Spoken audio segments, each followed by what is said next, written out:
Hi friends, welcome to news pocket. ప్రస్తుతం బంగ్లాదేశ్లో తీస్తా నదీ జలాలపై పెద్ద ఎత్తున వివాదం కొనసాగుతోంది. ఆ దేశంలో ప్రజలు పెద్ద ఎత్తున ఈ తీస్తా నదీ రివర్ బెడ్ను అభివృద్ధి చేయాలి అంటూ నినాదాలు చేస్తూ ఉన్నారు. దీనివల్ల మాకు ఇంతకు ముందు వరకు అయితే కరువు ఇలాంటివి సంభవిస్తూ ఉన్నాయి, ఉన్నట్టుండి వరదలు రావడం ఇలాంటివి జరుగుతూ ఉన్నాయి. తీస్తా నదికి సరైన ఆనకట్టలు లేదంటే సరైన ప్రాజెక్టులు లేవు కాబట్టి ఈ విధంగా జరుగుతూ ఉన్నాయి. నీటిని నిల్వ చేసే సామర్థ్యం లేదు కాబట్టి వచ్చిన నీళ్ళన్నీ వెళ్ళిపోతూ ఉన్నాయి. దీనివల్ల కరువు సంభవిస్తోంది. లేదంటే ఉన్నట్టుండి వర్షాలు పడితే పెద్ద ఎత్తున వరదలు సంభవించడం ఇలా జరుగుతోంది. కాబట్టి మీరు ఈ తీస్తా నది ప్రాజెక్టును అభివృద్ధి చేయాల్సిందే అని మహ్మద్ యూనస్ గవర్నమెంట్కు వ్యతిరేకంగా లక్షలాది మంది ప్రజలు ఆ దేశంలో పోరాటం చేస్తూ ఉన్నారు. అయితే ఈ తీస్తా నదిని అభివృద్ధి చేయడంలో మహ్మద్ యూనస్కు వచ్చిన అడ్డంకి ఏమీ లేదు. ఆయన ఎంచక్కా దాన్ని అభివృద్ధి చేసుకోవచ్చు. కానీ ఇందులోనే ఒక మన భారత్కు వ్యతిరేకంగా కుట్ర పన్నడమే దీనిపై పెద్ద వివాదం రేకెత్తిస్తుంది. ఈ ప్రాజెక్టు నిర్మాణంలో ఇప్పుడు చైనాను భాగస్వామ్యం చేయాలని భావిస్తూ ఉన్నారు. దీనివల్లనే మన దేశంతో పేచి వస్తుంది. మన దేశం దీనికి అస్సలు ఒప్పుకోవడం లేదు. ఈ నదిని అభివృద్ధి చేయాలి అంటే అందులో ఫస్ట్ ఫేజ్లో మన ఇండియాతో నదీ జలాలపై కొన్ని ఒప్పందాలు చేసుకోవాల్సిన పరిస్థితి ఉంటుంది. కాబట్టి దీన్ని మన ఇండియా ససేమిరా ఒప్పుకోవడం లేదు. గతంలో షేక్ హసీనా గవర్నమెంట్ ఉన్న సమయంలో మనం దీనిపై సముఖత వ్యక్తం చేసాం. మేము ఈ నదీ జలాల ఒప్పందాన్ని చేసుకుందామని మన ఇండియా కూడా ఒప్పుకుంది. కానీ ఇప్పుడు మహ్మద్ యూనస్ కుట్రపూరితంగా చైనాను ఇందులో ఇన్వాల్వ్ చేయాలని భావిస్తూ ఉండటంతో మన ఇండియా దీనిపై ఎట్టి పరిస్థితులు ఒప్పుకోవడం లేదు. అయితే ఈ తీస్తా నదీ జలాల ఒప్పందం ఏంటి, ఈ నదిపై ఉన్న వివాదం ఏంటి అనే విషయాలను మనం ఈ వీడియోలో తెలుసుకుందాం. అంతకంటే ముందు ఈ ఛానల్ను రీసెంట్గానే స్టార్ట్ చేసాం, మాకు మీ సపోర్ట్ ఖచ్చితంగా కావాలి. ఈ ఛానల్ వెంటనే సబ్స్క్రైబ్ చేసుకోండి అండ్ బెల్ ఐకాన్ క్లిక్ చేయడం అస్సలు మర్చిపోవద్దు. ఇక డీటెయిల్స్లోకి వెళ్తే, తీస్తా నది బ్రహ్మపుత్ర నదికి ఒక ఉపనది లాంటిది. సిక్కింలో ఇది స్టార్ట్ అయ్యి ఆ తర్వాత మెల్లిమెల్లిగా బంగ్లాదేశ్లోకి ఎంటర్ అవుతుంది. బంగ్లాదేశ్లోని ఉత్తర ప్రాంతాల్లో ఎక్కువగా ఇది ప్రవహిస్తూ ఉంటుంది. ఈ తీస్తా నది అనేది మన దేశంలో చాలా వ్యూహాత్మక ప్రాంతమైన చికెన్ నెక్ కారిడార్ ప్రాంతంలో ఉంది.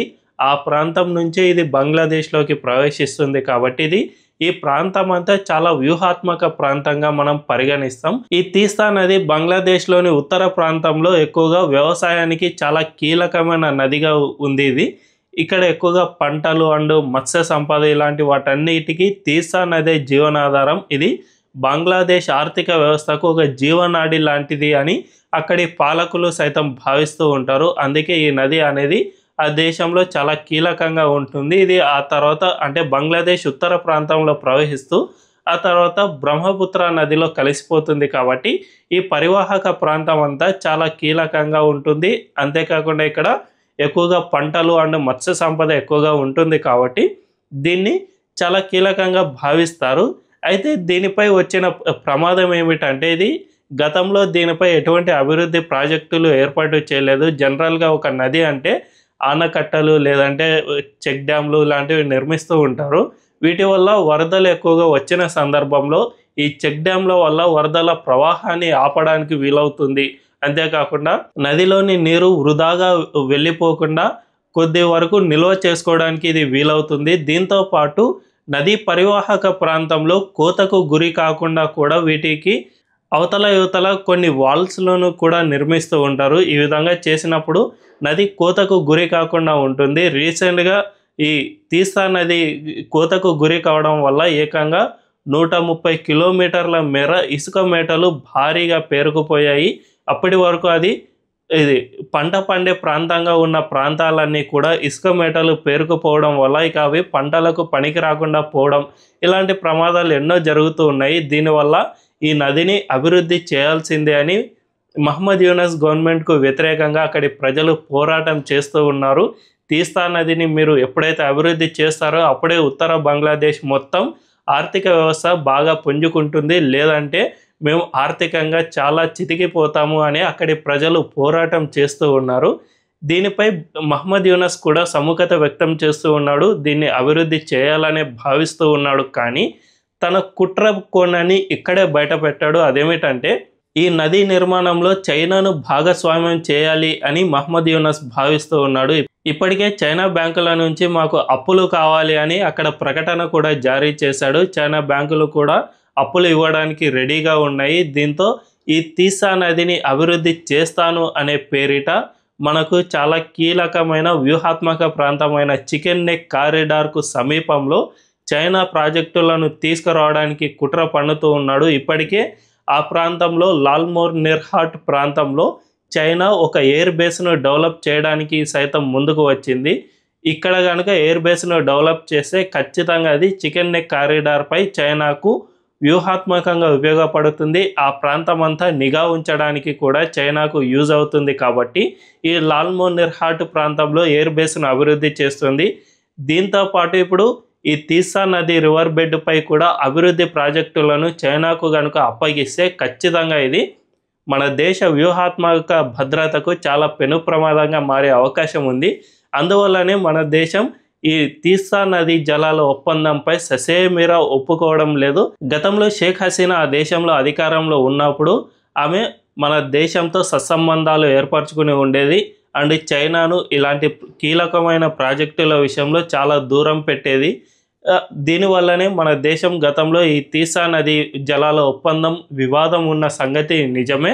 రెండు దేశాలు దీనిపై కూర్చొని చర్చించుకుంటే ఈ వివాదం సమసిపోతుంది అని మన దేశం కూడా ఒప్పుకుంది. కాబట్టి ఈ తీసా నదిని ఖచ్చితంగా ఈ రెండు దేశాలు కూర్చొని మాట్లాడుకుని ఈ సమస్యను పరిష్కారం చేసే దిశగా గతంలో అడుగులు పడ్డాయి. కానీ ఇప్పుడు మహ్మద్ యూనస్ అధికారంలో ఉన్నాడు కాబట్టి ఆయన ఖచ్చితంగా మన దేశానికి వ్యతిరేకంగానే పనిచేస్తూ ఉంటాడు. అండ్ చైనా, అమెరికా ఇలాంటి దేశాలను తన దేశంలోకి రప్పించి మన దేశ వ్యూహాత్మక భద్రతకే పెను ప్రమాదంగా మారుస్తున్నాడు. కాబట్టి మనం ఈ తీసా నది ఒప్పందం విషయంలో చాలా అంటే చాలా వెనక్కి తగ్గుతూ ఉన్నాం. ఈ నదీ ఒప్పందాలను అసలు కుదుర్చుకునే ప్రసక్తే లేదు అని తేల్చి చెప్పేస్తూ ఉన్నాం.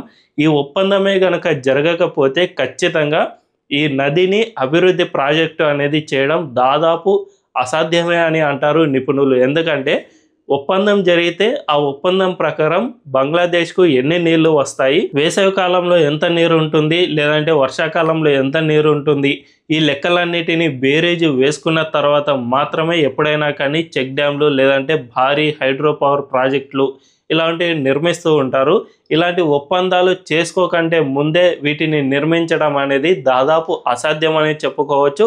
ఒకవేళ నిర్మించినా కూడా ఒప్పందంలో కొంచెం వీళ్ళు అనుకున్నట్లు జరగకపోతే ఖచ్చితంగా అవన్నీ వేస్ట్ అయిపోయే అవకాశం ఉంటుంది. తద్వారా భారీ అప్పులే మిగులుతాయి. కానీ ఆ డ్యామ్ల వల్ల ఎటువంటి ఆదాయం రాకుండా పోతుంది. తద్వారా అప్పులు ఇచ్చిన బ్యాంకులతో పాటు ఆ దేశం కూడా దివాలా తీసే అవకాశం ఎంతైనా ఉంది. కాబట్టి ఈ ఒప్పందం విషయంలో మన దేశం కావాలనే బంగ్లాదేశ్ను కట్టడి చేస్తూ వస్తుంది. దీనిపై చైనాను గనక మీరు ఇన్వాల్వ్ చేస్తే ఖచ్చితంగా ఈ ఒప్పందం జీవితంలో జరగదు అని మన దేశం తేల్చి చెప్పేస్తోంది. మరి మహ్మద్ యూనస్ ఈ విషయంలో ఎలాంటి నిర్ణయం తీసుకుంటాడు? అక్కడి ప్రజల ఒత్తిడికి తలొగ్గి మన దేశంతో చైనాను పక్కన పెట్టి మన దేశంతో వచ్చి ఒప్పందం చేసుకుంటాడా, లేదా చైనా ఒత్తిడితో ఆ చైనా ప్రాజెక్టులను ఇన్వాల్వ్ చేస్తూ మన దేశంతో కయ్యానికి కాలు దువ్వి చివరికి అక్కడి ప్రజా వ్యతిరేకతకు తలొగ్గుతారా అనే విషయం తెలియాలంటే వేచి చూడాల్సిందే.